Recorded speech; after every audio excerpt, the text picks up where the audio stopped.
Momento de reflexão, sempre um tema consolador à luz da doutrina espírita.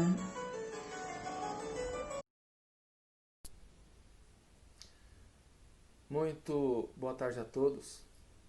Para mim é uma imensa alegria poder participar desse programa por primeira vez. Nós fomos convidados para fazer um breve comentário sobre o medo, essa coisa que está assolando a grande maioria das pessoas, limitando umas, lançando outras em grandes dores e conflitos. Mas antes que nós entremos no assunto propriamente dito, é importante lembrarmos que o medo não é de todo ruim. Ele é uma emoção básica do ser humano e remonta desde os primórdios, desde o surgimento da humanidade, quando foi o medo o responsável para que nós pudéssemos preservar as nossas existências, para que nós pudéssemos preservar a vida e chegar aonde chegamos até hoje. Então o medo não é de todo ruim. Mas como anota a arqueologia e mais tarde a sociologia, nós também estamos muito ligados com a divindade desde os primórdios. E por esse motivo, não tardou muito para que o medo tomasse conta das questões relativas à religiosidade. Como diz o ditado, em terra de cego, quem tem um olho só é rei. Eis que alguns sacerdotes, identificando que o medo poderia ser um grande instrumento, começou a utilizá-lo para dominar os seus fiéis. Só que esse domínio, ele pode ser tanto positivo quanto negativo. Nós vemos, por exemplo, Moisés, um dos enviados de Jesus para que pudesse preparar a sua vinda, utilizando o medo para impor o Deus único. Foi por isso que Moisés apresentou aquele Deus cruel, vingativo, que era capaz de matar, de castigar, que era bastante parcial. Porque, ao temer um Deus muito forte, a humanidade que ainda se encontrava na sua infância do pensamento pôde então ceder para um Deus único. Mas de lá para cá toda a história está recheada do domínio através do medo. Os imperadores romanos, todos eles, dominaram através do medo.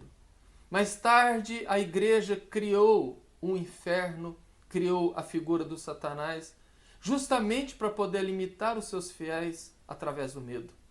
E mais recentemente, quando eu digo mais recentemente em relação à história, no século XVII, o bandeirante Anhanguera paulista embrenhou aqui pelas terras do Brasil Central e, ao tentar descobrir as minas de ouro, esbarrou com tribos de índios. E percebendo nas Índias adornos de ouro, ele imaginou que estava próximo das minas, mas os índios se recusaram a fazer a apresentação do caminho.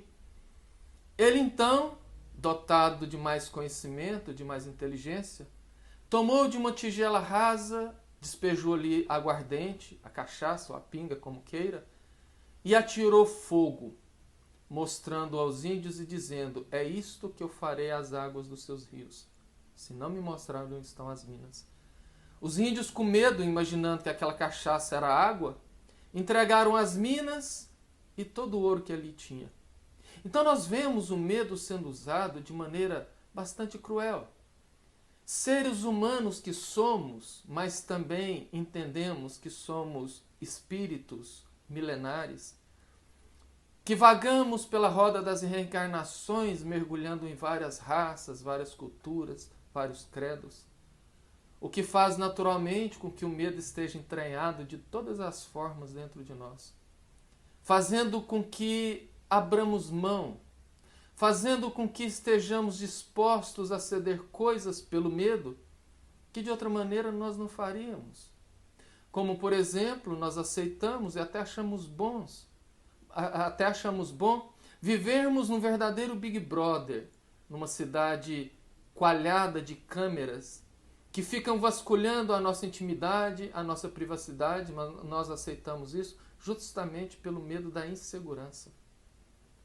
Pela segurança somos capazes de fazer isto, De outra maneira, muitas pessoas, pelo medo, são capazes de aceitar que líderes religiosos ditem regras em suas vidas, ditem inclusive com quem irão casar, justamente pela imposição do medo, apresentando aquele Deus de mais de 3.500 anos atrás. Então é dessa forma que nós viemos até hoje, principalmente nessa época de pandemia, é assim que nós vivemos por causa do medo. Joana de Ângeles diz que na base de todo medo está o receio da morte. É isso que faz com que nós tenhamos medo das coisas. Como eu disse no começo, quando vamos atravessar a rua e olhamos para o lado, nós olhamos para o lado não com medo do carro, com medo de morrer. Muitas vezes nós temos medo das crises econômicas, e em particular nesse momento de pandemia, onde nós não sabemos o que pode gerar esse afastamento social, esse fechamento do comércio. Então nós ficamos com medo, porque sem dinheiro não comemos, não compramos remédio e obviamente morremos. Então Joana está bastante certa quando fala o que está na base do medo. Mas é interessante também observarmos que o medo só existe por causa do desconhecimento. Nós só tememos o que não conhecemos. Como uma criança que chora dentro do quarto escuro, ela chora porque ela não sabe o que tem ao entorno dela. E aqui, a doutrina espírita desempenha muito bem o seu papel de esclarecedora e de consoladora. E por incrível que pareça, por mais que a doutrina espírita venha trazer esse esclarecimento e essa orientação, nós encontramos nesse momento, infelizmente, muitos espíritas que estão às voltas com vários transtornos de ordem psicológica, de ordem mental. Muitos espíritas, porque, na verdade, um dos motivos desta pandemia, no meu entendimento, obviamente, é fazer a separação do joio e do trigo. É aqui que nós vamos saber quem está pronto e não está. E é aqui que nós vemos nitidamente a diferença do que não é ter fé, da fé cega e da fé raciocinada. Porque aquela pessoa, por exemplo, que não tem fé, ela se entrega à dor, à depressão, à ansiedade. Ela mergulha no mundo de incertezas porque ela não sabe do que vem pela frente, mas uma coisa ela sabe, que do nada tudo pode acabar. Aquele que tem a fé cega, nesse momento, aos moldes de alguém que esteja afogando, desesperado e tenta segurar um galho, tenta segurar o galho das respostas mágicas, dizendo e imaginando que Deus, numa verdadeira luta do bem contra o mal, pode a qualquer momento varrer essa pandemia da terra e salvar a todos, simplesmente porque nós cremos nisto. Situação esta que faz com que, com o tempo, não encontrando aquela resposta, aquela solução que esperava, a frustração faça a essas pessoas mergulhar numa situação muito cruel e muito difícil. E a fé raciocinada é aquela que coloca na prática os postulados que a doutrina espírita vem trazendo. A fé raciocinada é aquela que nos mostra que a terra é uma grande barca e que não está a matroca, que no leme está Jesus. Um espírito tão grande, tão grande, tão grande, que só para que tenhamos ideia, quando nós ainda na evolução éramos simples amebas, Jesus já era um espírito puro. A fé raciocinada faz-nos entender que nós estamos todos dentro de um planeta de provas e expiações e, portanto, sujeitos às intempéries. Que aqui ninguém passa pelo que não merece, a não ser que busque com as próprias mãos.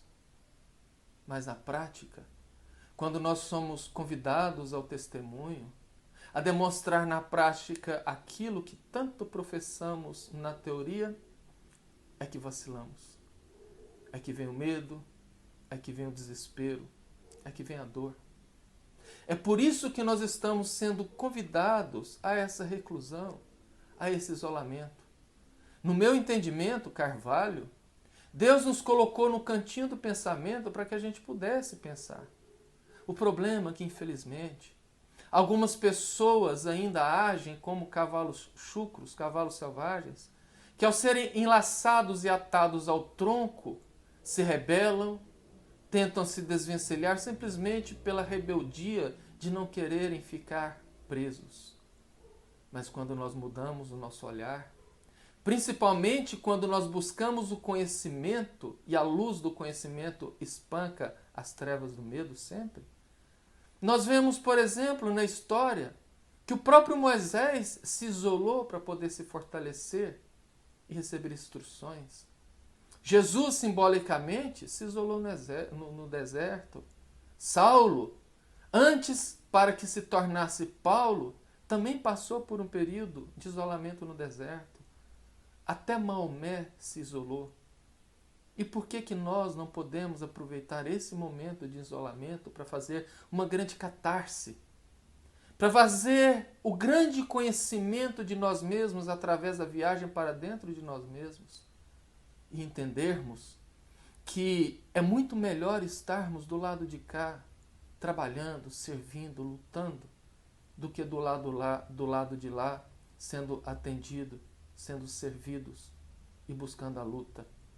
Trabalhar para Jesus realmente não é fácil. Mas como diz na codificação, a um general não é dado uma grande missão se ele não for capaz. Por isso que nesse momento nós devemos arregaçar as mangas, buscar através do conhecimento, buscar através do trabalho, o fortalecimento e a superação do medo. Se você está fechado em casa, em família, utilize a família para poder servir. Jesus deu um grande exemplo dizendo que maior é aquele que mais servir. Se você está sozinho, pratique a solitude. A solitude é aquela condição de utilizarmos o tempo que estamos sozinhos para praticarmos coisas nobres, atitudes e atividades úteis. O campo é vasto, só depende de nós deixarmos o comodismo. Só depende de nós fazer crescer essa criança psicológica que existe dentro de muita gente e que os lança ao mau humor, à lamentação, à dor, ao desconhecimento e ao medo. Creamos em Jesus. Acreditemos porque Ele não nos deixará só como nunca nos deixou. O Dr. Bezerra de Menezes, numa mensagem muito lúcida, tentou nos acalmar dizendo que o momento é de cuidado, mas esse vírus não é tão monstruoso e que vai passar em breve. Mas enquanto não passa, que nós devemos nos ater às orientações das autoridades sanitárias, mas principalmente usarmos as mãos, não lavarmos as mãos, trabalharmos e lutarmos, porque só assim nós poderemos vencer. Essa é a mensagem que eu gostaria de deixar. Eu agradeço muito a oportunidade e rogo a Jesus que nos dê muita força para enfrentarmos e vencermos esse momento. Muita paz a todos e muito obrigado.